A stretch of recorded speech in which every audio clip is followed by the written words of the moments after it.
Hi, இன்னைக்கு நம்ம discuss பண்ண போகிறது எல்லா இண்டஸ்ட்ரியுமே ஃபாலோ பண்ண வேண்டிய ஒரு முக்கியமான ஒரு கான்செப்டை பற்றி தான் நம்ம இன்னைக்கு டிஸ்கஸ் பண்ண போகிறோம். அது என்ன அப்படின்னா லீன். இந்த லீன் அப்படிங்கிறது ஒன் ஆஃப் ஒரு ஜாப்பனீஸ் கான்செப்ட். ஆரிஜின் ஃபுல்லாமே எங்கன்னா ஜப்பான் தான். ப்ளஸ் டயட்டோ ப்ரொடக்ஷன் சிஸ்டம் அவங்க தான் ஃபஸ்ட்டு இந்த கான்செப்டை கொண்டு வந்தாங்க.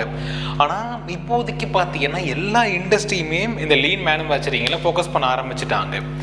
ஏன் இந்த லீன் மேனுஃபேக்சரிங்கில் எல்லாம் ஃபோக்கஸ் பண்ணுறாங்க? அப்படி இந்த லீன் மேனுஃபேக்சரிங்கை ஃபாலோ பண்ணால் என்ன நடக்கும்?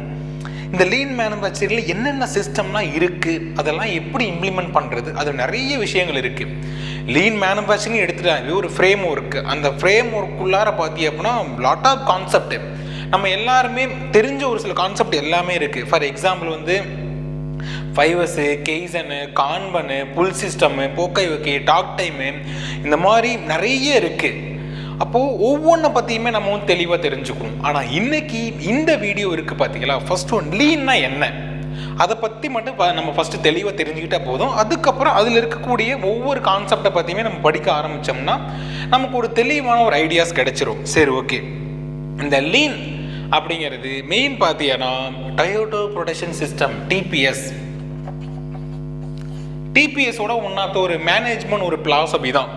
ஏன்னா ஒவ்வொரு இண்டஸ்ட்ரியுமே ஒவ்வொரு மாதிரியான ஒரு பிலாசபி வச்சுருப்பாங்க. அதை பேஸ் பண்ணி ஃபாலோ பண்ணுவாங்க. ஆனால் இந்த டயோட்டோ ப்ரொடக்ஷன் சிஸ்டம் இருக்குது பார்த்தீங்களா, இவங்களோட மெயின் பிலாசபி லீன் மேனுஃபேக்சரிங்.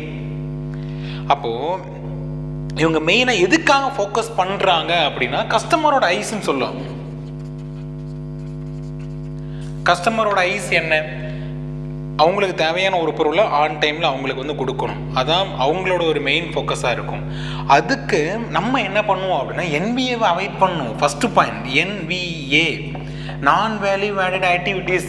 நம்ம இண்டஸ்ட்ரியில் இருக்கக்கூடிய அன்வான்ட் ஆக்டிவிட்டீஸ் நம்ம பண்ணணும். அல்லது பார்த்தீங்கன்னா நம்ம பண்ணுறது, மெஷினில் நடக்கிறது, இது எல்லாத்தையுமே நம்ம ஃபைண்ட் அவுட் பண்ணி நான் வேல்யூ ஆடட் ஆக்டிவிட்டீஸ் எதெல்லாம் இருக்கோ அதெல்லாம் எலிமினேட் பண்ண ஆரம்பிக்கணும்.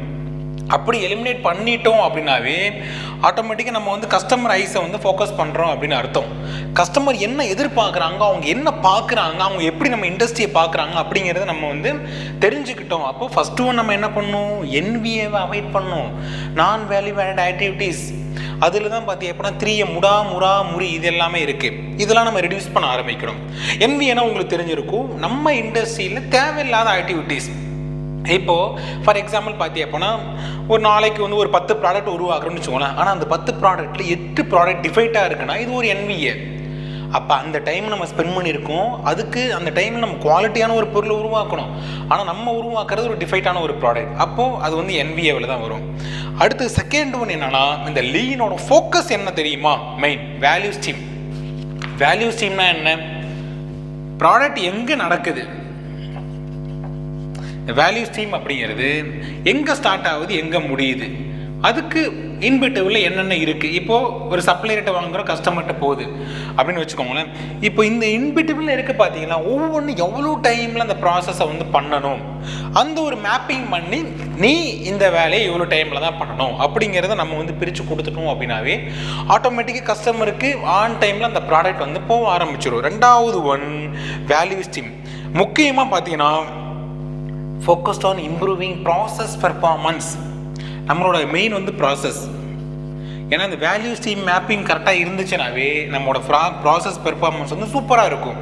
ஏன்னா சப்ளையர்கிட்டருந்து வாங்குகிறோம், கஸ்டமருக்கு போகுது, இன்பிட்டிவில் ஒரு ப்ராசஸ் நடக்குது.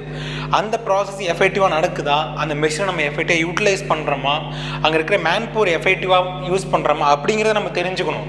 அது தெரிஞ்சுக்கணும் அப்படின்னா அந்த ப்ராசஸோட டைம் என்ன, எவ்வளோ டைமில் அந்த வேலையை முடிக்கணும் அப்படிங்கிறத ஃபஸ்ட் நம்ம தெரிஞ்சால் மட்டும்தான் முடியும். மூணாவது ரொம்ப ரொம்ப முக்கியமான ஒரு விஷயம்.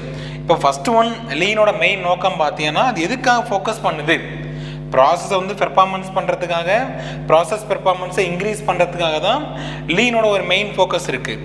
மூணாவது லீன் டூல்ஸ்ன்னு சொல்லுவாங்க. லீன் டூல்ஸ் நம்ம நிறைய எடுத்துக்கலாங்க. இந்த லீன் டூல்ஸ் எதுக்கு இருக்குன்னா இம்ப்ரூவ்மெண்ட். ஃபார் எக்ஸாம்பிள் பார்த்தீங்கன்னா 8D ப்ராப்ளம் சால்விங்காக இருக்கலாம், அல்லது சிக்ஸ் சிக்மா, அதுலேயே நிறைய லெவல் இருக்குது. அதையும் தாண்டி இந்த 7QC டூலு, இந்த 7QC அப்ரோச், இதெல்லாம் one of the lean tools. இதெல்லாம் என்ன பண்ணுதுன்னா ஒரு ப்ராப்ளத்தை வந்து ஃபைண்ட் அவுட் பண்ணி அந்த ப்ராப்ளத்துக்கான ஒரு பர்மனன்ட் சொல்யூஷனை கிரியேட் பண்ணுறதுக்கு நமக்கு ரொம்ப ஹெல்ப்ஃபுல்லாக இருக்குது. இப்போது நம்மளோட ஒர்க் பிளேஸில் நிறைய ப்ராப்ளம் இருக்கும். ஏன்னா இண்டஸ்ட்ரி அப்படின்னாவே நிறைய ப்ராப்ளம். அது மேன் சைடில் வரலாம், அல்லது மிஷினில் வரலாம், அல்லது மெட்டீரியலில் வரலாம், அல்லது மெத்தடில் வரலாம்.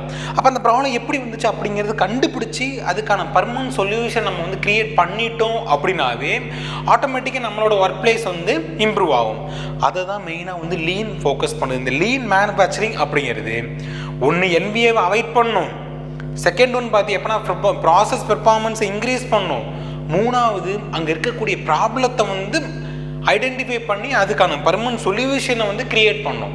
இந்த 3 விஷயத்தையுமே நம்ம பண்ணிட்டோம் அப்படின்னா ஆட்டோமேட்டிக்காக நம்மளோட இண்டஸ்ட்ரியோட பெர்ஃபார்மன்ஸ் வந்து ரொம்ப இன்க்ரீஸ் ஆகும். அதையும் தாண்டி நம்ம இண்டஸ்ட்ரியில் இருக்கக்கூடிய சோர்ஸ் இருக்குது பார்த்தீங்களா, அந்த மேன் மிஷின் மெட்டீரியல் மெத்தட், இதை நம்ம வந்து ரொம்ப எஃபெக்டிவாக யூஸ் பண்ணுறோம் அப்படின்னு அர்த்தம்.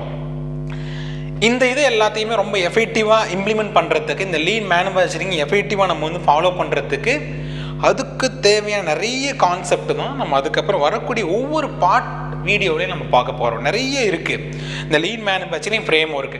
நமக்கு வந்து லீன் மேனுஃபேக்சரிங் என்னன்னு தெரிஞ்சு போச்சு, இது எங்கேருந்து வந்துச்சு, இது ஒரு ஜப்பான்லேருந்து வந்துச்சு, TPS இதை வந்து ஃபாலோ பண்ண ஆரம்பித்தாங்க, அவங்க ஒரு பிலாசபியாகவே இதை ஃபாலோ பண்ணிட்டு இருக்காங்க அப்படிங்கிறத நம்ம வந்து தெரிஞ்சுக்கிட்டோம். ப்ளஸ் இதுக்கப்புறம் அதில் இருக்கக்கூடிய ஃப்ரேம் ஒர்க் ஒவ்வொன்றை பற்றியுமே நம்ம டீட்டெயிலாக தெரிஞ்சுக்கிட்டோம் அப்படின்னா அது நமக்கு ரொம்ப ரொம்ப ஹெல்ப்ஃபுல்லாக இருக்கும்.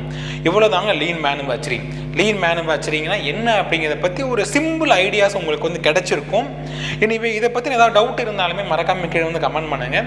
நான் ஒரு வீடியோ உங்களுக்கு வந்து போஸ்ட் பண்ணுறேன். இனி இந்த லீன் மேனுஃபேக்சரிங் பற்றி பார்ட் 1, பார்ட் 2, பார்ட் 3 அந்த மாதிரி வீடியோஸ் வந்து ரெகுலராக வந்துக்கிட்டே இருக்கும். நீங்கள் அதையுமே பாருங்கள்.